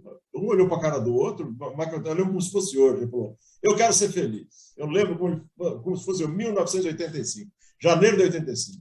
Eu não quero ser representante, eu quero ser feliz. Eu falei, eu não, eu acabei de voltar dos Estados Unidos, nós fomos fazer treinamento junto lá. Eu quero, né? Só que eu não sabia o que era. Ele era eletrônico, eu era químico. Eu não sabia o que era CSMA-CD, eu não sabia o que era Z85, 8085, o que era camada OSI. Amigo, eu fui fazer 1000 cursos à noite lá na Poli, tinha lá um centro de treinamento da molecada. Eu apresentei essa desgraça. E aí, né, em 86, nós fizemos o primeiro treinamento pelo IBP, né, traduzindo uma apostila da ISA sobre PLC, e isso aí bombou. Tá? Então, é o seguinte, a molecada de hoje ela precisa ser chicoteada, né, entre aspas, né, para sair da zona de conforto, os neném, né, e agora não é nem VUCA, é BANI, né, porque o cara está todo assustado, etc. Hoje a demanda, a diferença entre oferta e demanda anual é de 35 mil profissionais nessa área. Tá? Então, o pessoal está tomando iniciativas, faculdades como Descomplica, outras faculdades estão fazendo o seguinte, cursos de curta duração para treinar o cara no mínimo necessário para ele sair trabalhando, sem ter que ter formação convencional. Tá? E eu já conversei com a Estácio, que tem, né, o Grupo Croton, é a maior entidade de educação do mundo, listada em bolsas, tem 1,5 milhão de alunos. Já conversamos com a Universidade Federal Fluminense, que tem 135 mil alunos. Já falando até com a La Salle, tá, que é ligada à Igreja Católica, tá? Onde todos eles caíram a ficha. Ou eu começo a mudar o currículo e o conceito do MEI. É pena que eu não tenho tempo, senão eu ia compartilhar com vocês. É um slide onde aqui na coluna eu tenho as tecnologias e aqui eu tenho quais são os segmentos de indústria e quanto, né, em cada hora que eu cruzo as duas aqui, se vai ser mesmice, não vai afetar ou se vai ser disruptivo. E aí, nas minhas palestras para os alunos, eu tenho falado, gente, olha que eu vou dar uma dica para vocês. Pegue aqui o quadradinho que... Você gosta de agribusiness? Beleza. Então, a IoT no agribusiness vai bombar por causa dos drones, etc, etc. Tá? Então, estuda isso. Esquece, teu pai queria que você fosse advogado, manda o papai passear, estuda isso aqui. 6 meses você está empregado. Tá? E isso está acontecendo, gente. A Microsoft, esse ano, já contratou quase 300 pessoas. Se você colocar no LinkedIn, hoje ela anunciou mais 10 vagas. Tá? E o que está fazendo um coroa de 64 anos trabalhando numa Microsoft? Porque não achou um louco que topasse entrar aqui no meio dos caras de TI, tá? E explicar para eles que o dado que entra no SQL vem de um transmissor. Tá? O cara não sabe o que é transmissor. Eu tenho que montar um demo para ele, porque os caras não conseguem. Onde é que está o SQL? Não está, cara. Você vai ter que montar, está no Pins. Tá? E hoje já está se falando muito, né? O OT se juntou com a TI e tal. Então, mas assim, o Roberto tem razão, tá? Tem uma... E graças a isso que nós aqui, Barba Branca, estamos empregados, né? Estamos trabalhando. Senão, eu estaria fazendo pão de queijo junto com o Marco Antônio lá em Minas. Ô, Maca, aproveitando a pergunta do Ivan, eu vou fazer o contrário. A meninada hoje, queira ou não, a gente está no dia a dia, a gente sabe, a meninada hoje quer ser gerente, não adianta. Como é que vai ser aquele cara, como é que vai ser as indústrias, como é que serão as indústrias? A manutenção do cara, da válvula de controle, do transmissor, os caras de campo. Eu não vejo formação hoje, me perdoe os professores. Não precisa. Ou será que não, Maca? Não precisa, não precisa. Conta para mim. É super interessante, super interessante.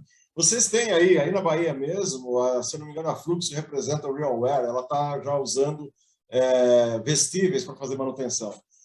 Aí é que está o grande segredo. Hoje, a capacidade cognitiva aumentou exponencialmente. Então, o que acontece? O cara pega o celular dele, então, você pega o teu celular, né, e fala para o cara lá do campo, um cara completamente leigo no que ele está fazendo. Aponta o celular aí para o lugar, cara, aponta. Então, tá vendo essa válvula aqui? Ó, e você rabisca na imagem aqui no teu, que eu estou aqui no ar-condicionado. Vira para a esquerda. Aí o cara vira para a esquerda. Pronto, beleza. Faz isso 3 vezes, na quarta o cara não precisa mais de ajuda. Hoje, treinamento de pessoal em montagem, o cara não tem mais posto fixo. Tá?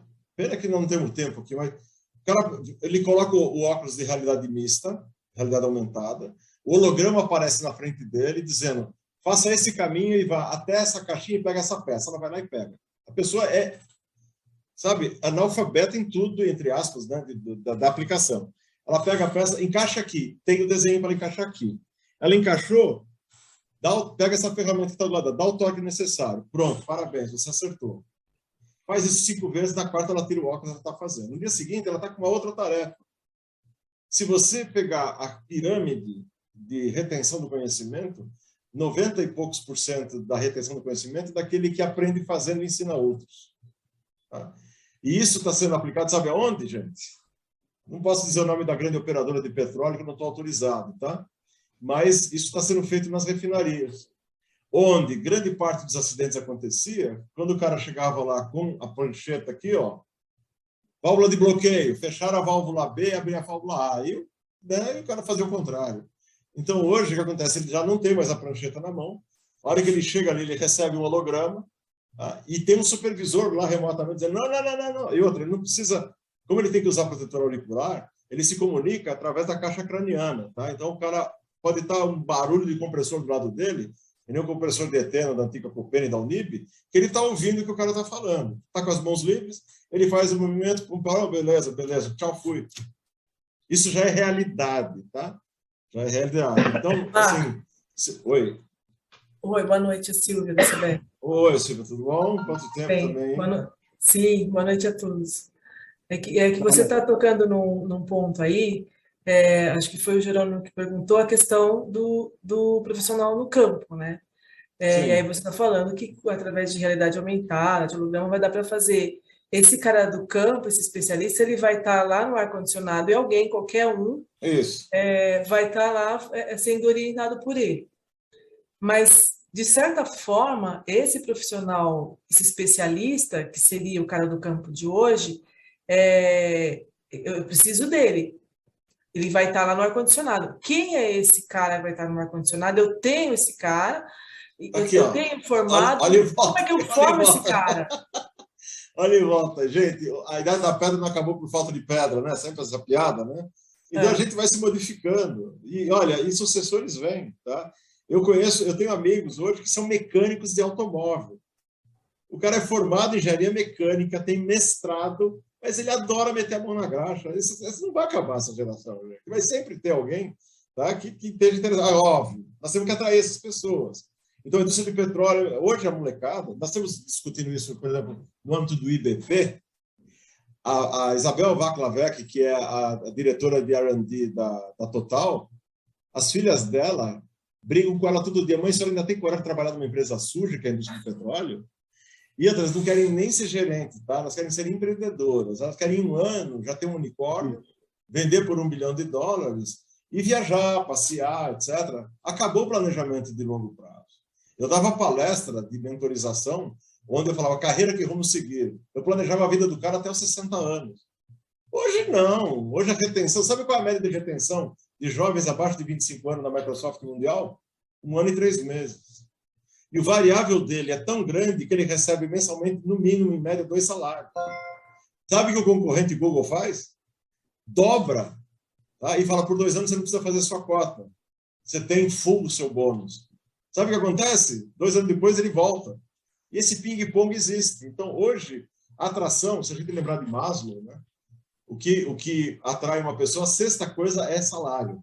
Tá? Então, nós temos que identificar quais são essas atrações, tá? Para trazer esse profissional para cá. Mas não vai faltar gente no campo, não. Fica tranquilo. Não vai. Assim, mas você entendeu? O de campo que eu estou falando, assim, é o cara que está no escritório, é o que vai orientar aquele que está lá no campo.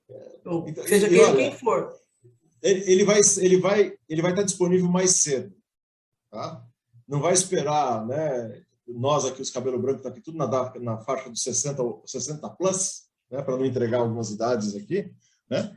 Esse pessoal só está aqui não só porque gosta, né? Alguns porque literalmente precisam. Né? Se todos nós aqui tivéssemos... Oi. Olha só, eu gostaria muito de concordar com você na sua apreciação dessa coisa, sabe?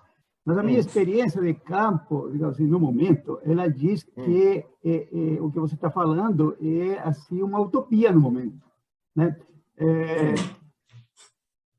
Eu diria que talvez, né, que você certamente estava se referindo a Petrobras, né, com novos métodos que parecem, digamos assim, né, dos filmes que a gente vê futuristas, a ideia já sempre foi lançada nesse sentido. Mas fora da Petrobras, ou de algumas outras grandes, a grande maioria das nossas empresas, o que está acontecendo é um retrocesso, né? Nesse sentido. Este nosso palco, neste preciso instante, né?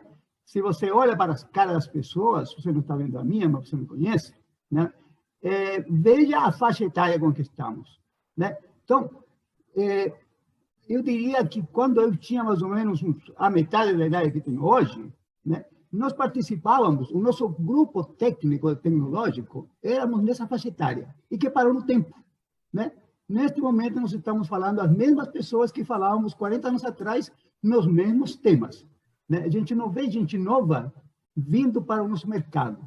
E o que eu pessoalmente vejo, né, sou um dos felizardos, né, de estar em atividade, né? Estudei eletrônica e passei já 50 anos trabalhando em eletrônica, né? Em todas as suas facetas, né? E eu vejo realmente com preocupação, né, essa coisa, digamos assim, esse nosso atraso tecnológico enquanto à formação de pessoas, né? Que seja, eu concordo com você que esse esquema, esse sistema, ele certamente funcionaria, mas quais são as nossas empresas que têm pelo menos um rádio, né, bom, que tenha, que possa tirar fotografias, né? Hoje nas empresas, nas indústrias, os nossos telefones, eles são proibidos de serem usados, né? Principalmente na indústria petroquímica, você não pode usar o celular por questões de segurança, né? Eles não são aprovados para áreas classificadas. Então, neste momento, nós estamos vivendo um perigo mesmo, ou seja, a diário eu vejo, né, erros muito pesados que podem levar a catástrofes, né? Principalmente no nosso segmento, que é a área petroquímica, onde cada planta é um barril de pólvora, né? Então, eu gostaria de compartilhar o teu otimismo no momento, mas eu não sinto isso. Bom, então vamos lá. Eu respeito a tua opinião, mas não é só a Petrobras que está nesse nível, não. Vocês têm um vizinho de vocês aí que já utiliza inteligência artificial para fazer perfuração de poços de gás, que é a Eneva, e há bastante tempo. Quando a gente fala de carro autônomo, a gente tem que lembrar que o avião tem piloto automático há 40 anos, e caíram poucos, tá? Então, a gente tem que, né, abrir a cabeça, né? E, às vezes, a gente tem que olhar quem é a população da nossa amostra. Tá? Eu, de 5 anos de Siemens, falando de transformação digital, achei que eu tinha conseguido muita coisa. Quando entrei na Microsoft, caí de costa. Tá? Por quê? Porque o acordo de transformação digital da conta Vale e da conta Petrobras eram pelo menos 100 vezes mais profundo do que eu tinha vendido 5 anos na Siemens. E é porque o nosso mundo de automação, eu brinquei hoje, né, dizendo, eu vivi de convencer a não virar troco durante 44 anos da minha vida. Porque o nosso escopo de automação é 1% do CAPEX. Então, quando a gente brigava com uma ABB, com uma Schneider, que tinha um escopo maior, quem só vendia instrumentação era troco, era o desconto. Então, a gente tinha que usar técnicas de venda maravilhosa, diferenciação, main automation contractor, e o cacete de asa, para sobreviver esses 40 anos. Né? É óbvio, né, que aí depende de cada um. Hoje, se você chegar no ITA, né, lá no 5º ano do ITA, e falar, aí, alguém quer vir trabalhar comigo aqui na indústria de petróleo? O cara vai olhar para a tua cara e vai assim, como é que um engenheiro aeronáutico pode trabalhar, ajudar em petróleo e tal? Grandes aplicações hoje que tem na Petrobras no Subsea foram desenvolvidos pela Embraer. Tá? E que são técnicas que estão se migrando e vice-versa. Né? Então, por exemplo, a parte de drones submersos perpétuos, ou seja, eles são colocados lá e eles não vão ser recuperados nunca mais. Totalmente autônomos. Né? Foi desenvolvido junto com a indústria aeroespacial e tal. Então, o que eu quero dizer é o seguinte, nós temos que olhar, cuidado com a amostragem. Tá? Nossa amostragem ela pode estar com bias, né? Porque a gente está muito fechado no nosso mundo. Outra, os óculos de realidade aumentada e os tablets que são utilizados nas refinarias são certificados tanto pela Anatel quanto pelo IEX, ou seja, eles são apropriados para uso em área classificada. Tá?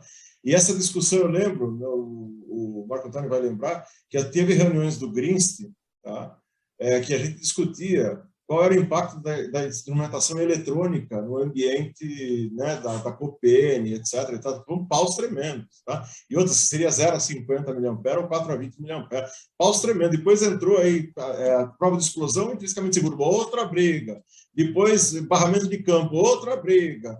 Wireless, outra briga. Gente, eu já briguei, eu já me senti desempregado tantas vezes na minha vida, porque mudou a tecnologia, que foi atrás, né? Aí é uma coisa do foro íntimo, né? E obviamente que palestras como essa inspiram. Então, aqui, dos 70 que estão aqui presentes, tá? Pelo menos 69 deveriam ter menos de 20 anos. Eu acho que nessa hora eles estão no 4º game lá do Xbox. Eles não estão interessados nisso. Nós temos que, a obrigação nossa de convencer. Então, a pergunta que eu faço aqui, quantos filhos de vocês que estão aqui seguiram a profissão do pai? Então, vocês são os péssimos convencedores. Só um? Jorge Humberto. Ó, é o seguinte, essa discussão, eu acho que é o seguinte, esse tema aí de classificação diária, eu acho que a gente poderia abrir um fórum sobre isso. Porque o que acontece, na verdade, é que as tecnologias evoluíram e as pessoas que determinam essa questão não evoluíram. Tá? No passado, a gente sabe que tinha aquelas caixas monstruosas à prova de explosão, cheia de parafuso. Hoje o conceito mudou. Okay? Então, com relação a isso aí que o Hector falou, eu acho que a gente tem que discutir, porque, por exemplo, uma pessoa tem um botijão de gás dentro de casa, que é um ponto de emissão, ok? E ele usa um celular. Só que a potência do celular não é suficiente para provocar explosão. O que eu acho que tem que ser discutido pelos fabricantes é que os caras lá, que foram os medalhões, que criaram no NEC, no IEC, esse conceito de concordo com o Maca e propagar para os caras o seguinte: os equipamentos hoje funcionam com baixa potência, ok? E funcionando com baixa potência, ele tem um limite de corte de tensão que pode provocar corrente.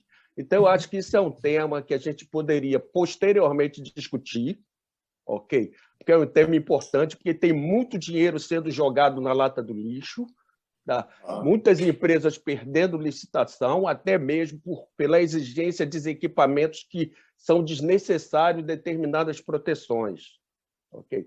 Então, eu acho que isso aí é um tema... Eu acho que eu concordo com o Maca, ok? Concordo com o Maca, tá? Formando novas gerações e que, apesar de... Minha filha foi para uma outra área completamente diferente, porque não tinha como mostrar nenhum atrativo para ela, porque as empresas de engenharia estavam indo toda para o vinagre. Okay?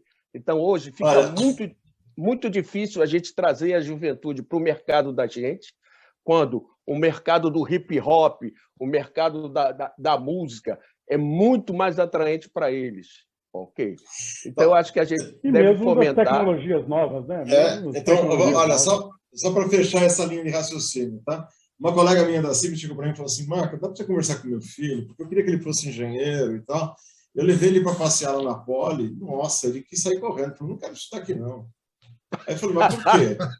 Mas por quê? Pô, pelo amor de Deus, prédio feio, sujo, velho, tudo caindo nos pedaços. Cara caído, sentado em tudo quanto é lugar. O cara ali tá fumando maconha, cara. Olha que coisa horrível, mãe. Tal. Aí a mãe falou: o que eu faço? Eu falei: leva no INSPER, leva no IBMEC. Aí o moleque chegou lá no INSPER, né? Aí, por azar, né? Pegou o dono do INSPER, estava passando lá. Não sei se vocês conhecem ele, o cara é elétrico pra cacete. Aí ela falou assim: dá para você convencer meu filho que engenharia é boa? Ele falou: vem cá. Olha aqui, tá vendo essa turma? Ele mostrou o laboratório. Eles estão produzindo um motor, tá, de 3 cilindros, imprimindo em cerâmica. Eles estavam imprimindo o motor. Cara, o moleque, na hora, quero virar engenheiro. Pô, na hora. Antigamente, meu sonho era fazer poli. Não consegui porque eu tinha que trabalhar. Né? Fui fazer uma escola que o difícil era estacionar o carro. Né? Então, você ligava lá e falava: não, já passou no vestibular, pode matricular, cara. Tá? Então, era o que tinha, né? Era o que dava. Então, hoje, você fala assim: por que o pessoal está fugindo de escola federal? Etc. Porque não tem atração. Você chega lá, o que você vê ali? Sinceramente, tá? Eu estou ligado à UF, né? Quem vende, e são professores com uma titulação maravilhosa. O que o cara fez? O cara do INSPER, ele marketeou a engenharia. Então, o cara está lá, está no 4º ano já, babando, é um engenheiro de mão cheia, entendeu? A gente tem que marketear, né? Nós escolhemos instrumentação, que é o troco, né, do CAPEX, e conseguimos sobreviver até agora. Né?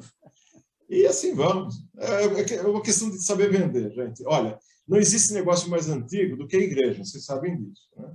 Então, em 92, lá, Paulo resolveu virar católico, parou de fritar cristão, né? Criou a Igreja Católica, juntou lá com um imperador que era maldoso também, botou alguns decretos, montou um segundo livro. Só que até hoje tem que fazer propaganda, em cada esquina tem um, tem que pregar o tempo todo, né? Senão o cara se converte, ele vira outra coisa, ele deixa de ser católico.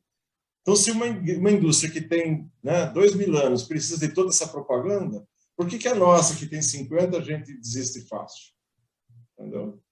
Então é isso, eu acho que tem que evangelizar, é o que nós estamos fazendo aqui. 21h38, ninguém aqui jantou ainda, minha esposa está aqui com calibre 38 nas minhas costas, aqui, porque vocês estão rindo, né? Pena que não vai dar para ver que eu estou com background. Mas, assim, nós vamos fazer por quê? Porque a gente tem paixão por isso. E vamos continuar Exatamente, fazendo. paixão. Eu não li o livro do Marco Antônio ainda, porque, lamentavelmente, minha agenda está uma desgraça, mas eu vou ler, viu, Marco Antônio? Tenho o maior prazer. Inclusive, eu tenho um artigo meu aí publicado sobre o tema, tá? Depois você dá uma olhadinha também. Pode falar, Marcão. Prazer te ver. Bom, várias coisas. Primeiro, bom te ver. Depois, manda seu endereço que você vai ganhar um livro autografado. Obrigado, super obrigado. Sobre essa posição anterior, não, que eu ganhei um, viu? Sobre essa posição anterior de área classificada, que a área é do Alex, mas eu vou entrar também, existem normas, e as normas estão sendo atualizadas para atender a esses avanços de tecnologia, tá? O Marco não gosta de ler catálogo, mas tem que se seguir normas, não é? Mas então é isso. Norma foi ótima, parabéns, Marca, te escutar, é uma diversão. Dos meus 3 filhos, um é engenheiro, eletricista, UFBA, o outro é artista, que legal. E o outro é advogado, ok? Então, eu acho que o último é o que está ganhando mais dinheiro, né? Não, o que ganha menos é o artista, porque está no Brasil. Se ele saísse daqui, ele iria estar melhor, ok? Bom, mas legal. Então é isso, foi um prazer, Marca, te escutar, é uma alegria, o seu humor está ótimo, continua ótimo, a sua energia. Recebo muito os seus e-mails com aqueles pratos lá, etc., que eu não sei fazer, eu só sei fazer pão de queijo, não é, Ivan? Não. Então tá. Não, precisamos nos encontrar. No ano que vem eu prometo fazer uma muqueca para vocês. Né? Que maravilha! Era isso que eu queria falar. Obrigado, obrigado. Vamos encerrar, né, cara? Que se ficar aqui, nós vamos ficar até meia-noite. O papo tá bom, tá excelente. A palestra foi fantástica, como eu disse, viajamos juntos, tá? Obrigado. E muito bom, assim, saber que a Microsoft chegando, né? Legal isso. Tá, Marca? Quero agradecer a você, ao Leonardo Brandi, pelas palestras de hoje, e agradecer a todos os outros palestrantes. Quero agradecer um agradecimento especial aos nossos patrocinadores, a Emerson Asco, com a representação aqui da Interalt, que é a Yokogawa Vemag, que é o representante aqui na Bahia. Nós fizemos sorteio, eu queria saber... Marca, já vou interrompendo, tá? A Lili, você já fez o sorteio aí, você e o Nilo, da turma de hoje? Nós fizemos sorteio do primeiro dia e do segundo dia. Então, eu vou falar aqui o nome do primeiro, depois eu peço para o Maurício falar o do segundo e a Lili e Nilo falar o do terceiro. Oi, Jerônimo, a gente já fez sim. Ah, legal. Eu vou anunciar aqui o primeiro e vou descompartilhar, que era só para agradecer aos patrocinadores. O primeiro dia quem ganhou foi o Raoni Gomes Rabelo. Ele é estudante da FUNORTE lá de Montes Claros, tá? Depois eu peço para ele mandar o e-mail para a gente mandar o livro do Marco Antônio autografado. Isso. Maurício, quem foi o ganhador do segundo dia? O segundo dia foi a Leomar Soares. A Leomar da Braskem, legal. Beleza. A Lili, e hoje? Foi o Edson Sativisky da DAO. Opa, legal. Maravilha, que bom. Marca, um abraço. Também, Lili, prazer em te ver. Super legal. Legal, gente. Antes de ir embora, eu quero agradecer... linda, parabéns. Ave Maria, menos. O Nilo vai ficar com ciúmes, hein? A gente não pode elogiar a irmã, né? Não pode elogiar a irmã mais, Essa é boa. Ó, gravei nos meus anais aqui, né? Eu queria agradecer a todos, aos palestrantes e aos patrocinadores e ao time. Esse time nosso é fantástico. Queria agradecer nominalmente a Lili, nossa tesoureira, ao Davi, que era nosso secretário e nosso delegado. Hoje o secretário é aquele cara que não aparece. Ele não está sabendo agora que ele é o novo secretário, é o Lívio Pesano. O Maurício, que é o nosso coordenador. Aliás, antes do Maurício tem o Alex, que é o coordenador de membros, depois, o Alex Maciel, que vai falar sobre esse tema que o Jorge Humberto deu uma chamada aí. Nós teremos um evento ano que vem falando sobre áreas classificadas. O Maurício é o nosso coordenador de eventos e internet. Vai cuidar do newsletter o ano que vem. Você vê que eu já estou passando. Já está passando. E o Nilo Alberto também é o nosso diretor. Ele vai contribuir junto com o Paulo César Andrade, do IFBA, que vão coordenar aí da parte de educação. Então, quero agradecer muito a esse time. Esse time é simplesmente responsável por nós termos ganho como a melhor sessão da ISA Mundial. Então, a gente vinha batendo na trave há 3 anos. Então, esse ano a gente conseguiu ser eleito a melhor sessão. E quero agradecer também a ISA Sessão Estudantil, que é nosso parceiro de todos os momentos. E com eles nós realizamos esse ano mais de um evento por mês. Nós estamos no mês 11 e nós realizamos mais de um evento por mês. Queremos repetir isso ano que vem presencialmente, tá? Nós tivemos 6 treinamentos, 6 cursos esse ano. Nós queremos, com a sua ajuda, aí, fazer um treinamento voltado para essa área. Nós não temos nenhum. Tá? Nós já temos a ajuda do Marco Antônio Ribeiro, que é o nosso mestre dos mestres. Ele nos orienta aí quanto aos treinamentos, que agora ele vai ter o apoio do Maurício, do Nilo Alberto e do Paulo, do PC. E nós queremos já te convocar aí para fazer o fechamento do ano que vem. Obrigado, é uma honra. E também para nos ajudar a bolar um treinamento aí dessa área aí de indústria 4.0 e transformação digital. Deixa eu ver se tem mais algum agradecimento. Você vai falando, é isso aí, não tem mais nada não, e estamos comemorando, fechando a comemoração dos 30 anos da ISA Sessão Bahia. Começou lá atrás, temos alguns member live, o primeiro deles, o Davi Livingstone Vilar Rodrigues, Marco Antônio Ribeiro e o Cartagena, Henrique Cartagena. E quem deveria ser, mas ainda não o é o Luiz Antônio Dourado. Tá? Então, queria agradecer também esses 4 baluartes aí que estão desde 1990 conosco. Tá? Eu quero encerrar, quero deixar a palavra com... não, a Levi, antes. Não, já falamos do terceiro. Eu queria só que você encerrasse, Marco. Já que você vai pedir música no Fantástico, você... O Lino está pedindo para abrir as câmeras. É verdade. Jerônimo. Pediria para abrir todas as câmeras aí para a gente tirar uma foto, tá? Jerônimo. Pois não. Está me ouvindo? Beleza?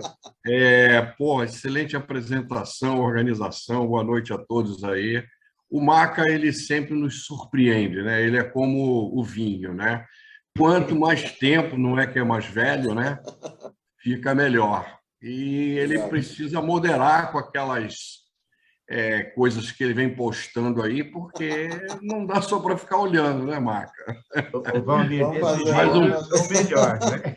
Prazerzaço mesmo em te ver, assistir aí a apresentação fantástica, acho que muito enriquecedor para todos nós, tá certo? Legal, e vamos nos encontrar aí num prato desse maravilhoso. Vamos sim. O vinho fica por minha conta, pronto. Fechou, beleza. Feito, combinado. Beleza, todos aí. E Jerônimo, você procure encerrar, porque daqui a pouco você tem que estar comigo, que nós temos compromisso de trabalho, né? Calma, rapaz. Deixa o Marca terminar. Bom, rapidinho, pessoal. Alguém tem que trabalhar nisso, tu sabe, né? Beleza. De meia-noite até 6 horas da manhã, tá tudo certo. Como dizia o Tancredo Neves, para dormir nós teremos a eternidade. Então, vamos trabalhar. Pessoal, eu sou extremamente honrado em estar aqui com vocês. Revi aí vários amigos que, puxa vida, eu tenho uma imensa consideração, a que ajudaram na minha carreira, na minha formação, e que estamos aqui até hoje graças à contribuição de vocês. Eu acho que o ser humano ele tem que externar gratidão. Eu sou muito grato a todos vocês. Jerônimo, nós temos uma história para contar, tem uma avó Dita, a tia Dita, né, que já partiu, que nos unia também até com um laço maior de amizade, e isso daí é muito legal, né? Isso é muito bom.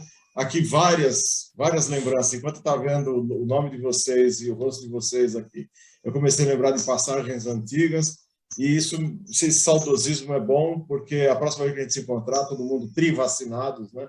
Espero que todos vivos, a gente vai poder se abraçar fortemente, né, e contar essas histórias juntos. Então, estou assim me sentindo assim honrado literalmente, tá, por esse convite, estar aqui com vocês e poder ter trazido alguma novidade que tenha feito alguma diferença no dia de hoje de vocês. Então, só tenho a agradecer. Super obrigado, forte abraço a todos. Valeu, Marca. Eu agradeço a todos. Eu só esqueci de agradecer a todos os presentes aí que tiveram desde o primeiro dia conosco. Tá? O ano que vem tem mais. Estamos encerrando as atividades de eventos, mas a gente tem um planejamento aí para o ano que vem. Nós temos uma missão aí junto com o Gil de unificar os calendários das sessões. Vamos ver se a gente consegue. Tentamos esse ano, conseguimos algumas coisas, mas para o ano que vem promete, tá? Esperamos contar com vocês e que os eventos do ano que vem sejam presenciais. Um abração, gente. Alguém mais quer falar alguma coisa? Última palavra. Ou o Carlos. Só lembrei, as perguntas do Jorge Humberto me remeteram à filosofia do Jerônimo na época da computação quântica. Os bits continuam flutuando. É isso aí. É isso aí. É isso aí. Beleza. Exatamente, gente. Um abração. Tchau, tchau. E para aqueles que eu não ver, um bom ano novo, né? E trivacinado, como diz o Marcos. Abração, gente. Muito obrigado. Valeu. Beleza.